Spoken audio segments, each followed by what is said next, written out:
Kabut asap akibat kebakaran hutan dan lahan yang menyelimuti kota Palembang masih bersifat fluktuatif. Meski beberapa hari kemarin sempat berkurang, pada Kamis pagi kabut asap kembali menyelimuti kota Palembang dengan ISPU mencapai 188. Hal ini disebabkan oleh penambahan luas lahan yang terbakar di Provinsi Sumatera Selatan.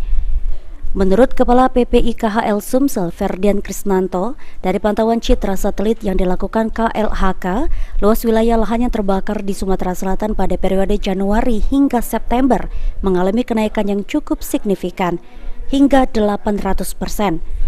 Dengan capaian luas lahan kebakaran hutan dan lahan di Sumatera Selatan mencapai 32.496,5 hektar.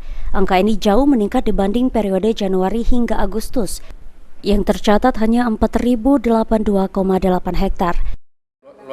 Luas kebakaran signifikan sekali peningkatannya karena memang bisa jadi sebenarnya itu terjadi pada bulan-bulan sebelumnya, baru terdeteksi sekarang karena citra satelit kan biasa memperlihatkan kalau tertutup awan juga tidak kelihatan gitu. Jadi mungkin sekarang jadi signifikan sekali peningkatannya, hampir 800% kalau teman-teman ngitung kemarin ya, dari 4.000 di periode Januari sampai Agustus sekarang menjadi 32.000. Ini menjadi satu catatan penting juga bahwa kalau kita lihat beberapa tahun, terutama 2 tahun terakhir, peningkatannya sangat luar biasa. Tetapi kalau kita bandingkan 2019 ya masih di bawah 2019 kalau kita head to head gitu.